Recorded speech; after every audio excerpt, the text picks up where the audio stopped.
മത്തായിയുടെ സുവിശേഷം 24-ാം അധ്യായം 36 മുതൽ 51 വരെയുള്ള വാക്യങ്ങൾ. ആ നാളും നാഴികയും സംബന്ധിച്ചോ എൻ്റെ പിതാവ് മാത്രമല്ലാതെ ആരും സ്വർഗത്തിലെ ദൂതന്മാരും പുത്രനും കൂടെ അറിയുന്നില്ല. നോഹയുടെ കാലം പോലെ തന്നെ മനുഷ്യപുത്രന്റെ വരവുമാകും. ജലപ്രളയത്തിനു മുമ്പുള്ള കാലത്ത് നോഹ പെട്ടകത്തിൽ കയറിയ നാൾ വരെ അവർ തിന്നും കുടിച്ചും വിവാഹം കഴിച്ചും വിവാഹത്തിന് കൊടുത്തും പോന്നു.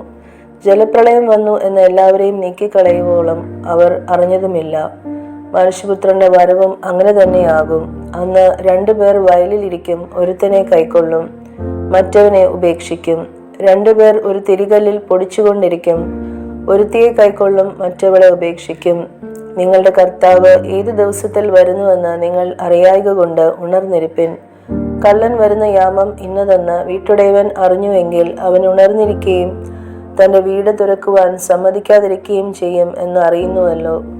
അങ്ങനെ നിങ്ങൾ നിലയ്ക്കാത്ത നാഴികയിൽ മനുഷ്യപുത്രൻ വരുന്നതുകൊണ്ട് നിങ്ങളും ഒരുങ്ങിയിരിപ്പിൻ. എന്നാൽ യജമാനൻ തന്റെ വീട്ടുകാർക്ക് തത്സമയത്ത് ഭക്ഷണം കൊടുക്കേണ്ടതിന് അവരുടെ മേലാക്കി വെച്ച വിശ്വസ്തനും ബുദ്ധിമാനുമായ ദാസനാർ. യജമാനൻ വരുമ്പോൾ അങ്ങനെ ചെയ്തു എന്ന് കാണുന്ന ദാസൻ ഭാഗ്യവാൻ. അവൻ അവനെ തനിക്കുള്ള സകലത്തിന്മേലും യജമാനനാക്കി വെക്കും എന്ന് ഞാൻ സത്യമായിട്ട് നിങ്ങളോട് പറയുന്നു.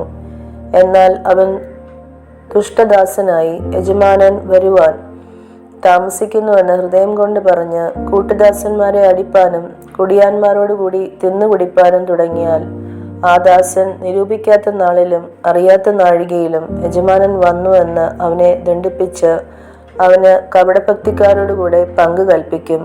അവിടെ കരച്ചിലും പല്ലുകടിയും ഉണ്ടാകും.